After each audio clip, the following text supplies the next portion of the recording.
আর আইতাল্লাযী ইউকাদ্দিবু বিদ্দীন, ধ্বংস হবে ওই ব্যক্তিগুলো যারা কিয়ামতের দিনে ধ্বংস হবে, কিয়ামতের দিনে ধ্বংস হবে যারা সারা ফাওয়াইলুল লিল-মুসাল্লিন আল্লাযীনা হুম আন সালাতিহিম সাহুন। এই যে তারা ধ্বংস, তারা যে নামাজে বসে আযান হয়ে যায়, তারা দোকান ঘাট রাস্তাঘাটে গান বাজনায় সব লিপ্ত হয়ে দেরি করে, নামাজ আসতে চায় না, তো 5 ওয়াক্ত নামাজ পড়ে, নামাজের জন্য তাগিদ থাকে, নামাজের আযান হয়ে গেছে। দেখেন আজকে আমরা জুমাতে জানি না, জুমাতে সবাই জানে আজকে কি নাম, জুমা। তার জুমা মানে কি আমাদের কয়েকটা হাতে গোনা শুনে এসেছে, তারা কি আযান শুনে নাই, জানি করে আযান হয়েছে। এই সম্পর্কে আল্লাহ বলেন তাগিদ দিয়েছেন, তা হচ্ছে হে বান্দাগণ, তোমাদের জন্য যখন আযান দেওয়া হবে, নামাজের জন্য আহ্বান করা হবে, তোমরা সমস্ত কাজ দিয়ে বন্ধ রেখে তোমরা নামাজের জন্য তাগিদ হও, নামাজের জন্য আসো, তাড়াতাড়ি আসো। এই যে দিচ্ছে, তাহলে এই মুসল্লিরা বলছে কি আমরা মাসালাইনা কুম ফি শাকার, এই শাকার মানে আমরা জাহান্নামে পৌঁছেছি দাওয়া করে। তাহলে এই যে বলছে ফাওয়াইলুল লিল-মুসাল্লিন, সর্বনাশ ওই সমস্ত নামাজীদের জন্য আল্লাযীনা হুম আন সালাতিহিম সাহুন, যারা হচ্ছে নিজেদের নামাজকে ভুলিয়ে থাকে, ভুলে যায়। আযান হয়ে গেছে, সব সময় কাজে ব্যস্ত হতে, দোকান ঘাটে যায়, দোকানে পড়ে, এসব কাজ করতে সব সময় বলতে ভুলে যায় আযান হয়ে গেছে, আযান খেয়াল করে সর্বনাশ। এই শব্দটি হচ্ছে আমরা দুনিয়াতে নামাজ পড়ি নাই, মুসল্লি ছিলাম না,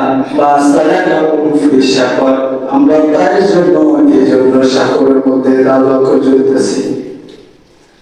তাই আমাদের জন্য প্রত্যেক মুসলমানের জন্য নির্ধারিত নামাজ পড়া ফরজ না, ফরজ কিনা? প্রত্যেকটা মুসলমানের জন্য নির্ধারিত নামাজ পড়া, সময়ের মধ্যে নামাজ পড়া ফরজ।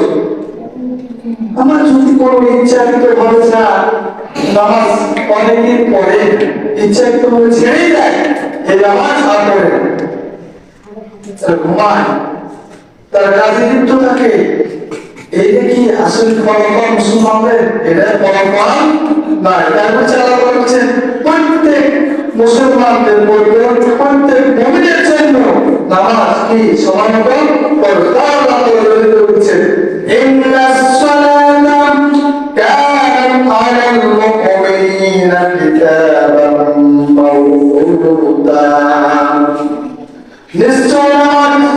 নিশ্চয় সালাত প্রত্যেক মুমিনের জন্য সময় মতো নির্দিষ্ট সময়ের মধ্যে ফরজ। আর আমরা এটা জানা সত্ত্বেও আমরা নামাজ পড়ি না, আযান হয়ে যায়, আল্লাহু আকবার আল্লাহু আকবার বলে তাকবীর দিয়ে আযান দেয়, আর বলছেন সাইয়েদু হাইয়া আলাস সালাত, নামাজের জন্য ইসলাম, হাইয়া আলাল ফালাহ, কল্যাণের জন্য আসো, এরকম করে তাকবীর দেওয়া হয়। তারপর শুনে না আল্লাহর হুকুম, ওই ব্যক্তি হচ্ছে নামাজে যে আসে না, আল্লাহর কথা আল্লাহর কাছে কুফরি করলো। আল্লাহর ওয়াজিব নামাজ পড়া কি ফরজ, নামাজ পড়া কি প্রত্যেক মুসলমানের জন্য ফরজ। এই নামাজ যে ছেড়ে দিল সে হচ্ছে আল্লাহর আয়াতকে, আল্লাহর বিধানকে অস্বীকার করলো, আর অস্বীকারকারী হচ্ছে কাফের। অস্বীকারকারী কি? কাফের।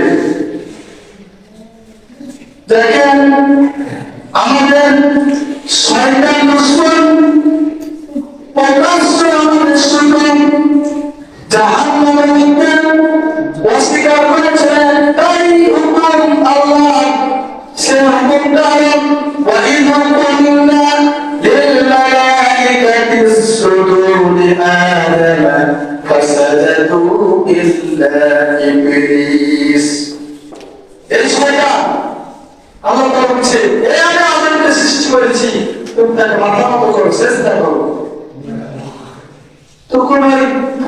খুঁজে, ধ্যান খুঁজে, ধারণা খুঁজে এইসব পূজা অসম্ভব দেয়। আমি তো আমার ওপর দিকে উঠি আর তুমি তো মাটি নিজের দিকে যাবে যাও, কিসের মাটিতে আমি চেষ্টা করবো? এরকম কৌশল আছে আমাদের মধ্যে নাই? এই মানুষ জিন এবং মিশনের মধ্যে নাই? আছে। তারা কৌশল খুঁজে, তারা যদি বলা হয় নামাজের দিকে আসো, নামাজ তোমাদের জন্য ফরজ, আল্লাহ তাআলার হুকুম, তো তারা এদিকে করে চলে যায়। তারপরে আমাদের সমস্যা, এই কাজ নিয়ে, সমস্যা নিয়ে সবকিছু ব্যস্ত, তাই না? এরকম কথা বলে।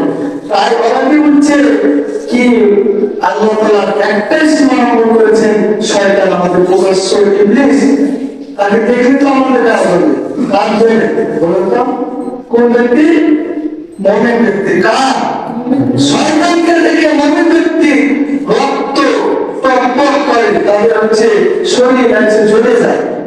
আর কিছু কিছু ব্যক্তি আছে মুনাফিক মার্কা, কাউকে ইহুদি, খ্রিস্টান, নমরুদ, ফেরাউন, আবু জাহেল, এই সব ব্যক্তি আছে শয়তানকে দেখে সালাম জানায়, তাদেরকে সম্মান দেয়, তাই না? এরকম ব্যক্তি আছে কি না? তাই এইসব ব্যক্তিরা কি আমরা কাফের এই জন্য বলছিলাম যে আমরা নামাজ পড়ি না, মুসলিম গ্রহণ করি, আল্লাহকে বিশ্বাস স্থাপন করি, কিন্তু আল্লাহর আইন, আল্লাহর হুকুম অস্বীকার করি, অমান্য করি, পালন করি না। তাই এরা হচ্ছে কি জাহান্নামী। তাই আমরা নামাজ, আসুন নামাজ, আর নামাজ দ্বারা খুবই সাকর, এই সাকরের মধ্যে এই জন্য চলতেছে নামাজ পড়ি।